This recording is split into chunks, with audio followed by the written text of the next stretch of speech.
Good evening. Welcome. We have our second LPAC sponsored presentation of the 24-25 school year this evening.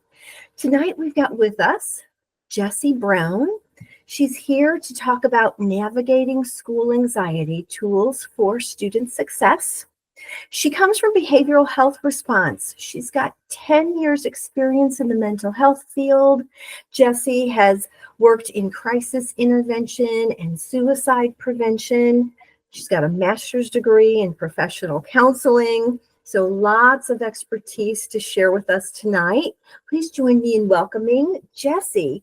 When Jessie's finished, she's going to leave a little bit of time for some questions and answers. So I think you can put your questions in the chat. And then Dr. Lawson will read them to Jessie at the end, and she'll be able to respond. And I think I didn't introduce myself. I'm Dr. Joy Doyle. I'm the Director of Special Education for Lindbergh Schools. We also have Dr. Lawson on board, who's the Executive Director for Lindbergh Schools. All right, Jessie, without further ado, here we go. Awesome. Thank you so much, Dr. Joy. Hi, everyone. Thank you for joining us today. I know it's not always easy to take a little bit of time out of your day to come and learn something new and have a conversation. So really, thank you so much for being here, and kudos to you for making some of that time with us. So as Dr. Joy mentioned, I've been in the mental health field for about 10 years. I do lots and lots of different presentations over my years. And one thing I always like to do, in addition to talking about, who am I professionally, is, kind of connect with you all as human beings too. So a little bit about me as a human, and I promise it pertains to our presentation tonight. So I'm an artist. I love to color and draw and just be really creative. It is absolutely something that it does and has always helped me with stress and anxiety. And I'm also someone who lives with anxiety. I've lived with anxiety since I was a very young child. I think about 8 years old was when I first remember things kind of being a little different for me. And it absolutely has impacted my journey through school. So there was a couple times in our time today that I might share a little bit of my own journey, just to kind of help illustrate some points for that too. But yes, definitely, we're going to talk a little bit about some anxiety, kind of set the stage about mental health, talk about some statistics too, and then really jump into some different things that you might see and things to kind of keep aware of for your child. If we could go to the next slide, please. Thank you so much. So here's our agenda for tonight. These are the topics we're going to be kind of covering. So I know sometimes when we talk about mental health, we have conversations around mental health, it can feel a little heavy, right? Sometimes it can feel a little intense. And I just want to encourage you all to please, please, please take care of yourselves tonight. Take care of yourselves during our time. If you need to, take a break or use the restroom or get a drink of water, just snack while you listen. Know that that is all absolutely okay to do. And I want to encourage you to take some space to take care of yourself once we get finished here today too, to go ahead and go do something nice for yourself and for your mental health as well. All right, so next slide, please. Again, I always like to start these off kind of in a peaceful place, little relaxation moment. For a lot of us, we may have worked all day and now we're here, or maybe we've been taking care of, kids or others. And again, so now we're here. So we're going to start this one off with a nice, peaceful relaxation, mindful moment. This is one of my favorite exercises to do. It's called Just This. And I love this one because it's one you can do anytime, any place. All you need is your brain, right? That's it. So I want to encourage you to get comfortable in the seat that you're in. If you feel okay about it, go ahead and close your eyes. If you'd like to keep your eyes open, though, just pick a spot in the room that you're in to give some soft focus, right? And take a nice deep breath in through your nose. And then let that breath out through your mouth nice and slow. Take another breath in through your nose and out through your mouth. This time, as you take that breath in through your nose, I want you to imagine the word just. Exhale slowly through your mouth and imagine the word this. In through your nose, just. Out through your mouth, this. Just this. Just this. One more time, just this. Perfect. And when you feel comfortable, go ahead and open your eyes back up, bring your attention on back. But that is an example of a quick and easy, right, mindful moment we can do anytime, any place. And it helps us kind of get out of that little like worry cycle that we might be in, and help us get back to that present moment. So we'll be doing a couple more kind of hands-on activities later on that I'll show you some of my other favorites that you can share with your kids too. All right, so let's jump into really kind of talking about like what mental health is, looking at some of these common statistics and facts around it. So mental health is something that we all have, right? Just like we all have physical health. Sometimes it is great. It's in a healthy place. We're doing really well, right? And then sometimes it can be not so healthy, right? So mental health is something that helps us determine how we handle stress, right? How we handle emotions, our feelings, how we relate to others, and then how we're making healthy choices. So I always like to remind people a couple things. One, our feelings, our emotions, they're not good, they're not bad, they just are, right? They're there to let us know that there's something going on that we need to look at, we need to pay attention to, right? We need to be aware of, right? And just because we have healthy mental health does not mean that we are happy 100% of the time, right? Because that is not realistic. That would be great, right? If that was how we all were able to live, but that's just not realistic, right? Healthy mental health is all about taking care of our mental health, our stress, expressing those emotions in healthy ways, right? And there's a variety of those. We'll talk a little bit about some of that towards the end, right? So I want you all to think, like, how many of us out there know someone who lives with asthma, right? I do, right? Some of us might even have asthma ourselves, right? So think to yourself, if you have that person, that friend, that family member living with asthma, and they're having an asthma attack, and they're kind of struggling, would you ever say to that person, "Oh my gosh, what are you doing? Stop breathing like that." Right? There's plenty of air here. Just breathe regular. What are you doing? No, you wouldn't, right? Because we know with asthma, we have to do very specific things to take care of that. Right? We have to use an inhaler. Maybe we have to stay away from things that make that asthma worse. Right? And so mental health is very similar in that way. We have to do very specific things to take care of our mental health. Right? All right, awesome. And so we want to start kind of thinking about mental health and treating it in the same sort of ways that we treat and talk about physical health too. So I've got some statistics here on our slide. These are statistics that came from a variety of places that include like the CDC, the National Alliance on Mental Illness, and the National Survey of Children's Health Data Brief. So that first one there, in 2022, 21% of youth between the ages of 12 and 17 reported feelings of anxiety in the last couple weeks. Right? That's a lot of young people. Right? 50% of all lifetime mental health conditions begin by age 14, 75% by age 24. Right? So what that's telling me is that these are things that are happening for younger people, right? It's not just for us adults. We're not the only ones that are experiencing these things. In 2023, 20% of high school students seriously considered attempting suicide in the last year. Right? That's a big number. Between 2016 and 2023, diagnosed anxiety increased about 61% in youth. Right? And then in 2023, 40% of US high school students reported persistent feelings of sadness or hopelessness. Right? So there's a lot going on. And you as parents know, right? You know that. And so that's why having conversations like these are so important, right? And again, thank you so much for having me here to have this conversation. Thank you for being here, making some time out of your day, right? Because just being aware of, kind of what's going on and the things to look out for, the steps to take, right? This is how we help our kids, right? So thank you. All right, next slide, please. So let's talk about anxiety. What is it, right? Because I think it is something sometimes that just gets, the word gets tossed around a lot, right? And, what does it really mean, or what is it, right? Is this something that only some people experience? Does everybody experience this thing? Well, anxiety is a normal, a typical reaction to stress. That's what it is, right? There are different types of anxiety. There can be healthy anxiety. There can be unhealthy anxiety, right? Um, but what we know about anxiety is that everyone, all of us, have experienced it and will experience it, right? That does not mean that everyone has an anxiety disorder. I want to be very clear with that.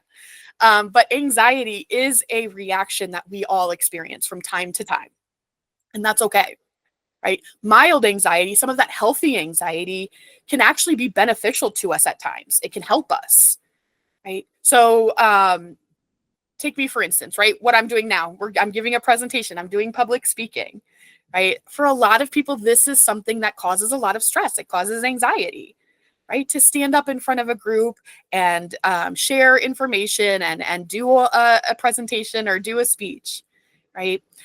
For students, a lot of times they may experience some anxiety around test taking, right? When it comes down, they get that test and it's time to, start answering those questions. It can cause a lot of stress for them, right? But sometimes, like I said, that mild anxiety, healthy anxiety, can be helpful to us, right? So you might be wondering, like, how? Well, it helps us hone our skills, right? So someone who is feeling some anxiety around giving a presentation, right? It may motivate them to make sure that they studied their material, to make sure that they've practiced, right? They're ready to go. Some of that test anxiety, right? Same kind of thing. It can motivate that student to make sure that they are prepared, that they know that material inside and out, they're ready to go, right? So anxiety disorders, they all have one thing in common. And what that is excessive fear.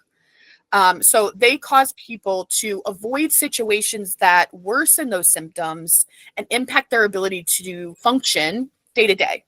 Right. And so it can look like functioning in relationships. It could look like functioning, like just taking care of themselves, or even, how they're showing up. Right. And in the ways in which they're being successful, right? Like school or at jobs. So let's go back to that example of the student who's experiencing some anxiety around that test, right? If we've got a student who's experiencing unhealthy amounts of anxiety before these tests, they may be having, some symptoms related to like a panic attack, nausea, upset stomach. They may be getting sick. They may feel like they're going to pass out, fast heartbeat, trouble breathing, right? Quickened breathing. And that's happening before every test, right? Every situation that's bringing up that stress, which is then causing them to miss that test or causing them to blank, their brain blanks and they forget all of the information that they know, right? And so that's where that kind of like difference would be, right? Is that that anxiety, that fear is not going away, right? Once that situation is wrapped up. Right? So anxiety disorders are actually the most common mental health condition in the United States. There are a variety of them. Some you may have heard of before, like generalized anxiety disorder, separation anxiety. This is one that oftentimes tends to manifest for like younger folks. Social anxiety or panic attacks, panic disorder. These are conditions that can oftentimes show up in like adolescence and those teen years. But studies tell us about 9% of youth between the ages of 3 and 17 experience anxiety, right? And so when we break that down into the numbers, it comes out to about 6 million kids, right? So it is very common. There's a lot of kids out there who are experiencing symptoms of anxiety disorders, right? And so a lot of times people want to know, how does this happen, right? How did my kid develop an anxiety disorder? Is this something that is genetic? Is this something that is caused for some other reason? And studies tell us that it's a combination of factors. It's not just one thing that causes it. So there's some evidence that there could be a genetic component. There are some families out there that seem to have higher rates of anxiety disorders in them than others. But it can also be something that's developed from an environmental stressor, a situational stressor, or a trauma, right? And then often when it comes to like school-based anxiety, a child who is experiencing some of these other forms of anxiety is more likely to also develop some anxiety around school too, right? So if they're already kind of experiencing some of that unhealthy anxiety in other areas, it could definitely translate over there too. So how is it treated, right? What do we do? How do we help? Right? How do we help them? And the good news is that there's a lot of different things out there. There's a lot of things that we can do to help support our kids and a lot of different types of treatment out there. So I will say one of the most common is something called CBT, cognitive behavioral therapy. This is an evidence-based therapy. And what it is it teaches kids and adults, this is a therapy that adults can use as well, but strategies for thinking differently about anxiety and those anxious thoughts that are popping up. And when they're coming up, it teaches them how to respond in a different way when it occurs, right? So by being able to really kind of like tolerate that anxiety or kind of like surf that wave of emotion, rather than avoiding the things that trigger it, right? And giving it more power. So by just kind of learning how to kind of handle those feelings and tolerate that anxiety, over time, it diminishes the impact that it has on us. And then also by gradually kind of increasing some of that exposure to the object or the situation, the activity that's causing that anxiety. And this is another type of that CBT called exposure therapy. You may have heard of that before. That anxious response itself can be really kind of like just eliminated, right? As we are exposing ourselves more to it and building in, some of those different skills, resilience skills, coping skills to help us kind of navigate those feelings too. Right. And then there's also, different things like there's also medication out there as well that can help with anxiety too. But I think the most important thing to keep in mind is that, work with your providers, talk to your kids, find what works for you, right? It's not a one size fits all. Everybody's a little bit different. So the things that are going to help with, one person's anxiety may not help someone else's, or another group of folks. So really just kind of figure out what works for you and what works best for your youth. All right. So next slide, please. Thank you so much. So we know that various circumstances can come up at school, right? And these are some different things that can increase the risk of someone developing some school-based, school-related anxiety. So some of those circumstances are listed here on the screen. So the first one, like bullying, right? So if you've got a kid who is being bullied at school, they understandably so may be anxious to return, right? Because they may not know what to expect or what's going to happen or even feel safe, right, in those moments. Those interpersonal struggles, especially, right, for our young people who are navigating middle school and high school, right? There's a lot that goes on during those years. A lot of changes in that social hierarchy, changes in friendship groups, maybe even like relationship breakups, different, kind of social interpersonal struggles that can happen that can make the school day that much harder. Having some of those fallouts or some of that kind of like relationship drama can increase, anxiety around the thought of going back to school. Right. And then just pressures around academics too. Even if we as parents are saying, it's okay, do your best, we're proud of you, with what you've got, kids can put a lot of pressure on themselves, right? Especially when they're getting a little bit older and it's, time to start thinking about, am I going to go to college? Am I going to get a job? Excuse me, I've got the hiccups. What's going to be my next step? Right. So they can be putting a lot of pressure on themselves. But then also kids who maybe learn in different ways, right? Or have learning disorders. School can be a place of high anxiety for them as well. right? Especially as they, are trying to kind of navigate how they best learn. And sometimes if they're not aware of what's going on, or, why learning is difficult, and why can't I learn like everyone else in my class? That can also bring up a lot of anxiety too. And then other mental health or neurological conditions can play a part in some school-related anxiety too. Conditions like attention deficit hyperactivity disorder, or ADHD, depression, autism spectrum disorder. So sometimes these conditions and others can make succeeding, or even just kind of like feeling like you fit in with your classmates, difficult at school, right? And it can, again, kind of increase some of that anxiety.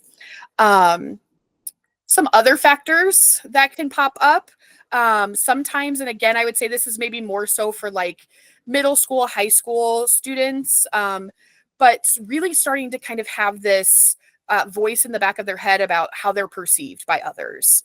Worrying about looking dumb if I don't say the right thing, or if I ask too many questions, am I going to look nerdy? Or if I say something embarrassing, or if I trip in the hallway, how are others going to be perceiving me?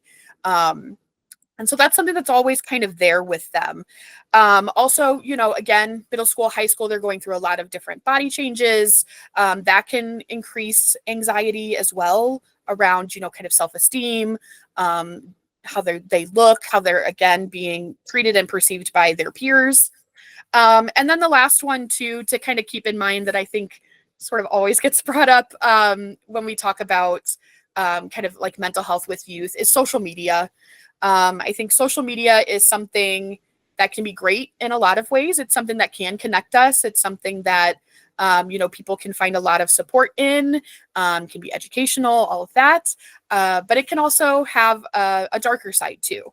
And especially, kind of to go back to that bullying piece, if there's a student who is getting bullied or having a tough time at school, a lot of times that stuff can spill over onto social media too.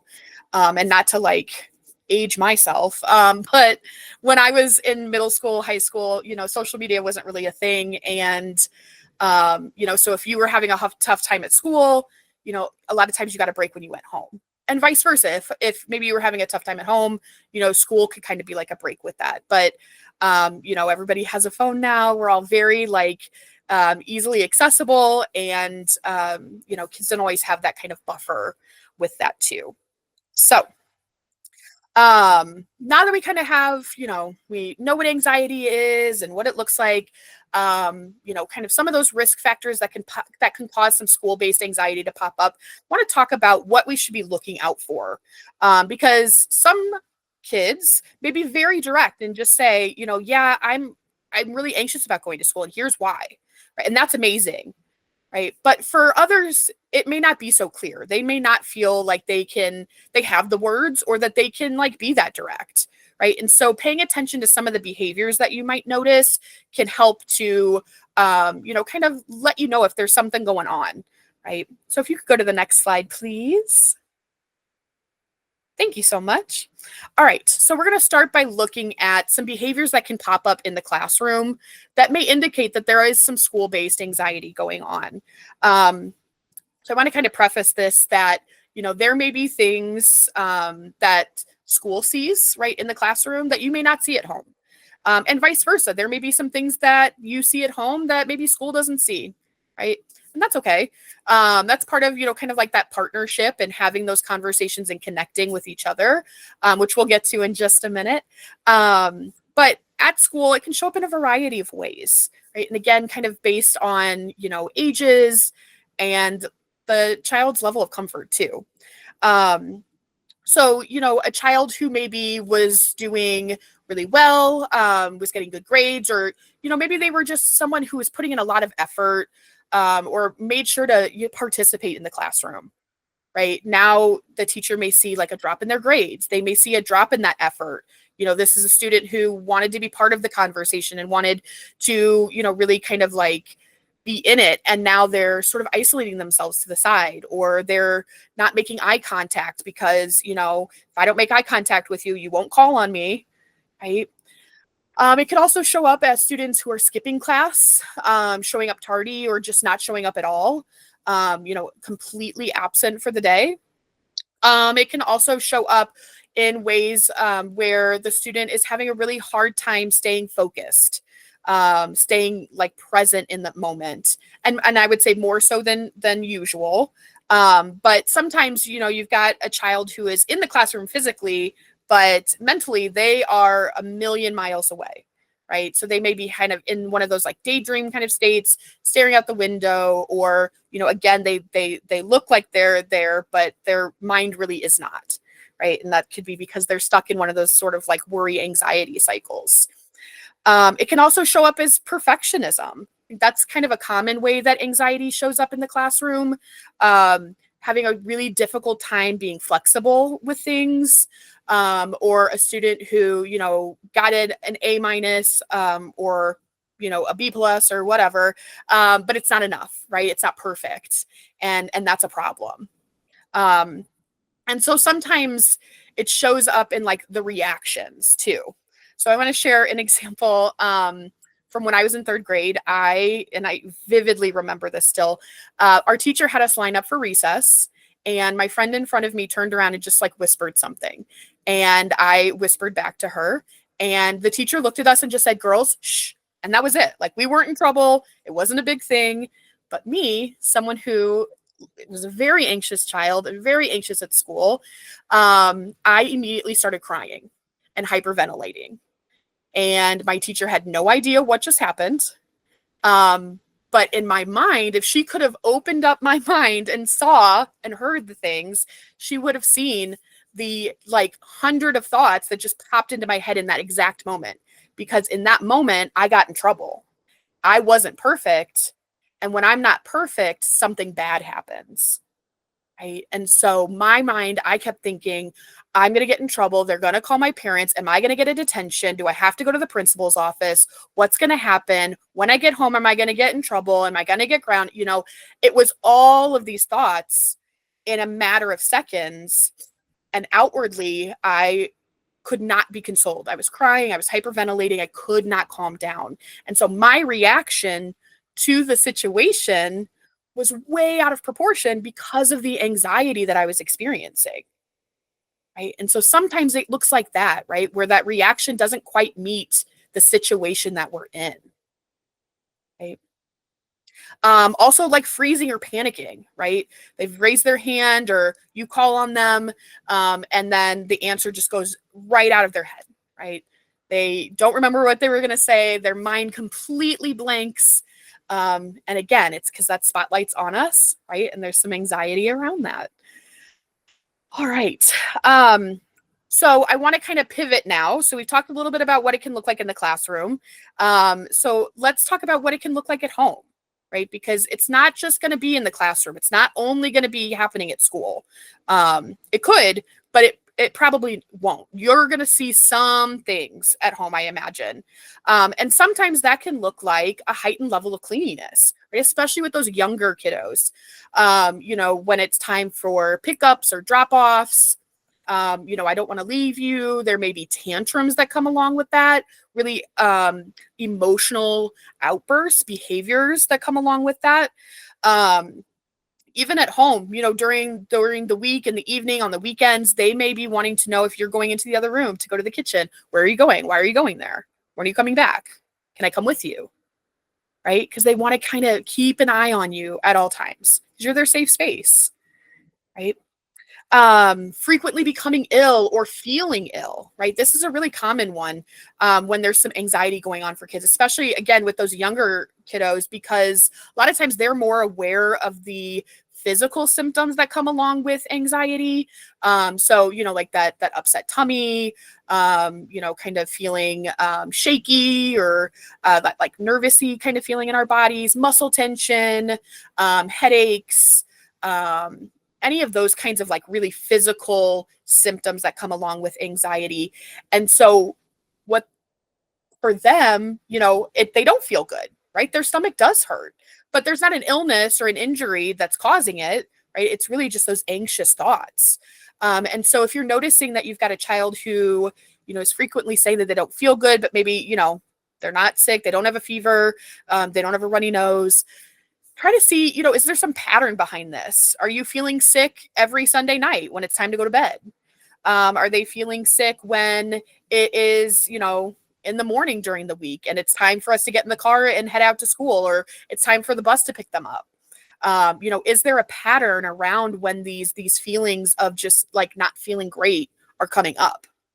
Right. Sometimes it'll be just like an outright refusal to go to school. Right. And it seems like it's such a fight. It's such, we've got to get over this mountain just to get them to school. And again, it's because they're experiencing all of this anxiety around that and then having trouble relaxing throughout the day. Right. Because when we're experiencing that stress and that anxiety, our brains can only handle so much stress before they become dysregulated. And when that happens, our body kind of our brain goes into that fight, flight, freeze, that survival mode.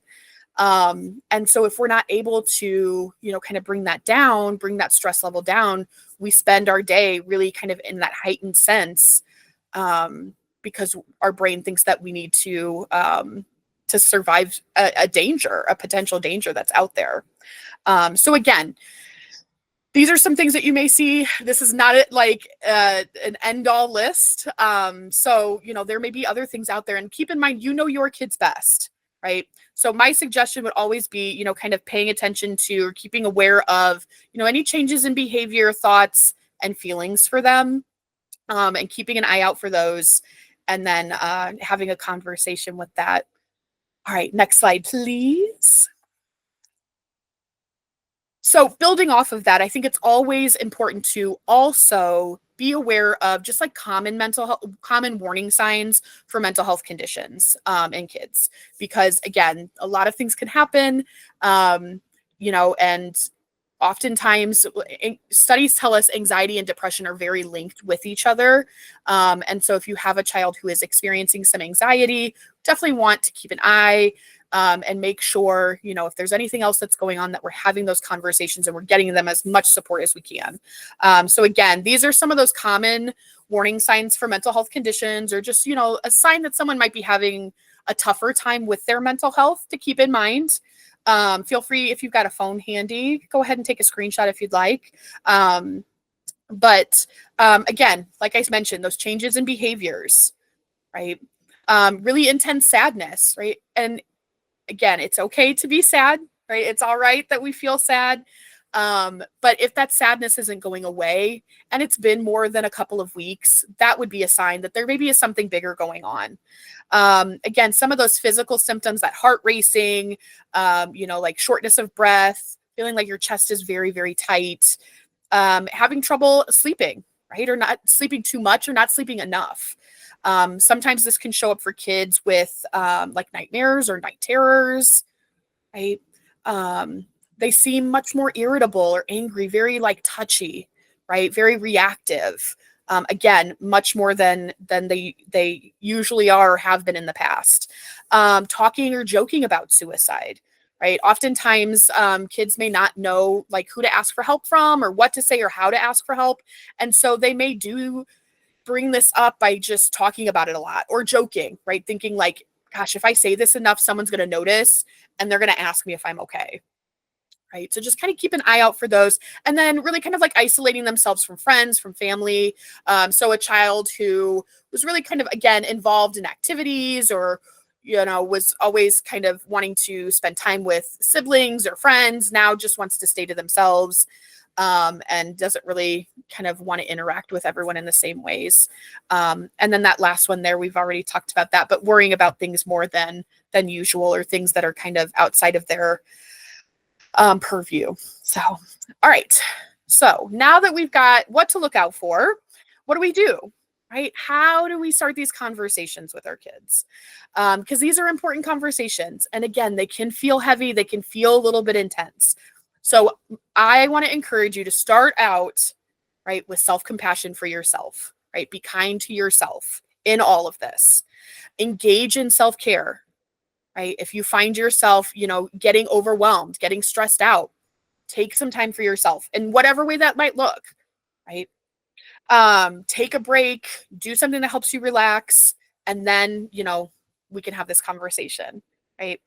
It's really important. And as you all know, I'm sure, as parents and educators, like if we model the behaviors for the kids, right, they're going to do the things that we do. Right. So if we're modeling that self-compassion, we're modeling practicing kindness to ourselves and using our coping skills when we're stressed and we're having a tough time, right? They're going to notice that. They're going to see that and they're going to start doing some of those things as well. Right. So there's a lot of things that youth can be worried about, that they can have a lot of anxiety around. It could be fitting in. It could be, how will my teacher or my classmates treat me? It could be, maybe there's a new aspect of their day where they have to change classrooms, or they are at a completely different school, right? So there's a lot of things that can come up that can cause different worries. And so just starting a conversation with them, right? Doing this in a non-judgmental way, right? Opening it up, right? Get curious with them. What's going on? Tell me, I've noticed this and this. Can you tell me what's going on with that? Right. And just keep in mind that you may have to ask this question a couple of times. You may have to have this conversation a couple of times, and maybe in some different ways too. Because it may take kids, some time to feel comfortable that they can open up, that they're not going to get in trouble if they say this thing, or that to even just have the words, right, to express what they're feeling. Because, they know how it feels, but they may not realize, they may not know that what they're experiencing is common and what they're experiencing has a name, and that there's things that we can do to help out with that. So just, kind of know that you may have to start this conversation a few different times, or like I said, kind of asking it in a different way. And sometimes like having conversations like these can feel a little awkward too, right? If we're just like sitting here on the couch and we're like staring at each other and like, tell me everything about your anxiety, right? It can feel a little awkward. And so, try to find out like an activity that you all can do together. So maybe it's taking a walk and that's when we're having this conversation. Maybe we're playing catch, right? We're throwing a baseball back and forth, right? Or maybe we just are doing like a craft, right? We're coloring, we're doing something that, we can get rid of some of that stress, right? Some of that anxiety around that conversation through our hands, right? Through movement, right? And then we can have that conversation and it doesn't seem like it has to be this like big deal, right? It can seem like just a run of the mill, like, hey, I'm just checking in, seeing how you're doing kind of conversation. If you notice that the conversation isn't going great, like maybe your child is starting to feel maybe a little defensive, or they seem like they're shutting down in some kind of way, know that it's okay to take a break, right? Take a moment. Let's take a break. Let's go have a snack. Let's go take a walk. Let's go get some ice cream.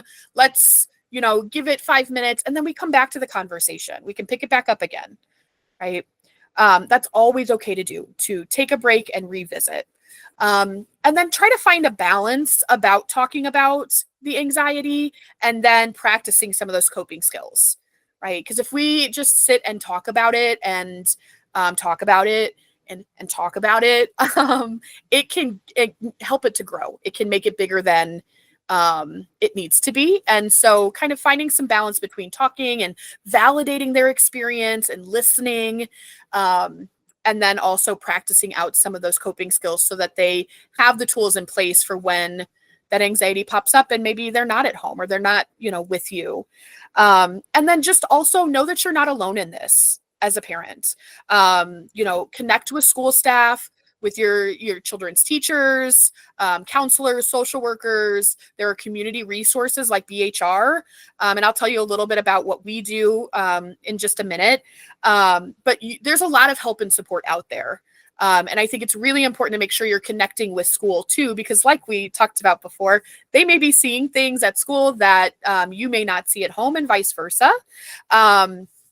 And so, making sure that everyone has a clear picture of what's going on. You can share with them, hey, here are the things we've talked about at home that really help with my child's anxiety. Is there a way that we can get some of this in the classroom, right? Or is there a way that we can build some of this into their school day, right? So, just having those conversations and making sure that they're getting the best support possible, right? All right, perfect. And then next slide, please. Awesome. Thank you so much. So I want to touch on like resilience and coping skills, like building out those skills, right? So we started the conversation with our kiddos. We're being curious about the why, trying to find out what's going on behind the scenes there. And so now it's time to teach them how to kind of handle those feelings, right? How to surf those waves of emotion, that anxiety. Resilience is all about being able to cope with difficult situations and emotions in healthy ways, right? Emphasizing resilience and coping when talking with your kids about school anxiety, that like as much as we want things to happen in a certain way, they don't always happen that way as we plan or as we would like. And that's okay, right? Because you are equipped with the skills to take care of yourself in that moment, to cope with that, right? And we're going to practice these together. We're going to do these things together. So again, like I mentioned, younger kids are much more aware of the physical symptoms of anxiety. So really helping them to learn some of those relaxation skills like breathing exercises or visualization, guided imagery exercises can be very, very helpful for them. So I want to show you one of my favorite breathing exercises. And this is one when I go into schools and I talk with especially elementary students, we always do this exercise together. I think it's fun and they end up really liking it too. But it's called roller coaster breathing. Some of you may know it as 5-finger breathing, but I would invite you to do this with me. So what we're going to do is hold your hand up like we are going to high five. Then we take our pointer finger from our other finger or our other hand, excuse me. And then we trace around the outside of our hands. When you get to the tip of your finger, you take a breath through your nose. And then when you get to the between parts of your finger, you blow that breath back out through your mouth, right? So you just start drawing up really slow. Take a breath in and out. In, out, in, out, in, out, in, and out. And that's it. Right. And so you can do both hands. They can do it as many times as they need to, but that is an example of quick and easy breathing exercise. There's lots and lots of other ones out there. Even ones that are like really fun, like bunny breathing or hot chocolate breathing. Lots of videos on YouTube too. So check those out if you're interested in any of those. Routines are also a big deal. Routines can be huge in lowering anxiety. So routines and habits help to calm our brains when we're experiencing those high levels of stress. So like I mentioned before, our brains can only handle so much stress before they stop working how they are supposed to, right? And we kind of get kicked back into that survival mode part of our brain. Routines and habits help to get us back out of that survival mode. So having a checklist, right, for the morning or even, before bed, before school, or like a set number of tasks that they have to do to get ready, can help give kids a sense of control in a situation that very much feels out of control for them. So working with them, make it collaborative, make it fun, right? Let's make our list. We'll put it on the fridge. We'll make it, decorate it, put fun stickers on it, have a good time with it. But make it collaborative and then give choice where you can, right? Because again, a lot of times kids, we're telling them what to do, where to go, how to do the things. And so again, when we can give them some choice in this situation, it helps give them a sense of control. So an example would be, like you've got a toddler who doesn't want to get dressed, right, to go to school. They don't want to get dressed to go to preschool.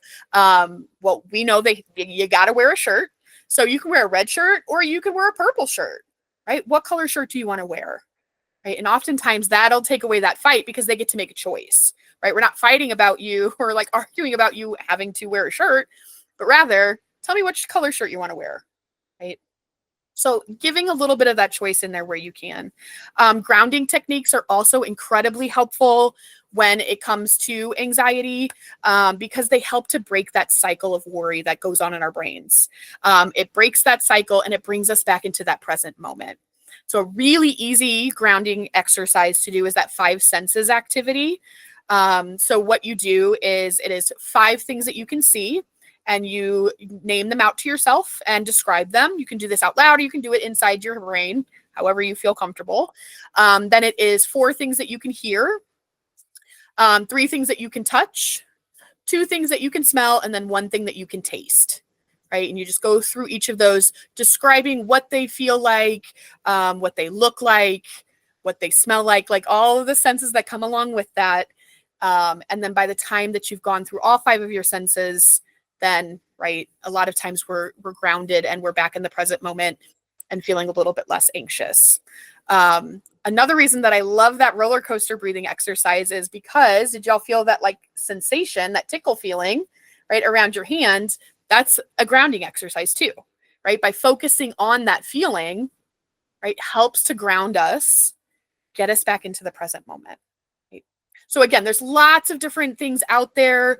There are even like, sometimes people will do like, it's called like a worry jar, where they will write down, the worries that we have, and then we put it in the jar, right? Because it's outside of myself. You could even have, they could draw pictures, or they could color. You could help with that, right? And make it like a really fun kind of family activity where we're putting all of our worries into the jar together, right? We can crumple them up and stick them in there. And then that way they're outside of ourselves. All right, perfect.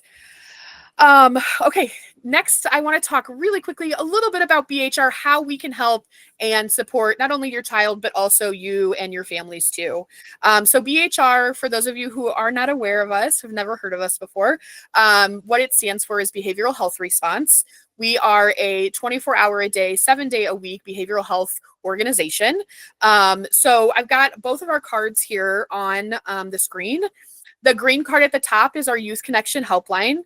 And so that is a line that is specific for youth that live in St. Louis County, also St. Louis City, 19 and younger. They can call us anytime they need someone to talk to. They can call us on the phone. We also have options where they can text with us and web chat through our website too. So a variety of ways in which they can get support. But it's also for you as the caregiver too, in the family. So if you are looking for resources for your child, or you're not really sure, kind of what to do or what's going on or how do I help them, give us a call. We are happy to help provide some support, walk you through that.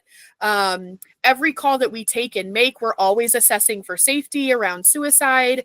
So we're going to be asking some of those questions and helping to make sure that everyone is safe. And then we also have a huge list of resources that we can help get people connected to, and really just provide some of that extra support. We also have a team that will follow up with the family after that initial call. So they'll check back in with y'all and just see, hey, we talked to you a couple days ago. We just want to see how things are going, make sure things, are okay, or is there, what can we do to help further, right? And then that card below is our blue card. We are one of the call centers that answers the national line for 988. So we cover a large portion of the state of Missouri for 988. And again, 988, very similar. It's 24 hours a day, 7 days a week. Any reason that you may need some support, resources for yourself or a loved one, we're here. So again, I say all of this to just say that you're not alone in this. There's a lot of help out there. There's a lot of support out there. And those of us at BHR, we are happy and ready to help at any moment. You just let us know what you need. All right. So that is pretty much it. If we could go to the next slide, that's just a few reminders of kind of a recap of what we've talked about tonight. So again, thank you so much for making some time out of your day, taking some time out of your day to be here. I do believe the recording from tonight is going to be uploaded to the YouTube channel. The district YouTube channel should be up by next week. And we'll also have some resources, some self-care plans from BHR on there too that you can use and you can create for yourself and create with your kiddos too. So thank you all so much. 100%. And thank you, Jessie, so much. I feel like that was almost like this warm embrace. I personally feel so supported. So I'm Oh, sure our families do as well. And the resources that you're talking about that BHR has out there for our community, tremendous. So again, thanks for sharing this valuable life information with us tonight. Families, thank you for joining us. Remember, we always welcome your ideas for future events that LPAC can sponsor. If you've got ideas, feel free to reach out to Dr. Lawson or to me through Lindbergh Schools. And in the same vein that Jessie has shared, I just want to wish you all a good night and good mental health. Thank you.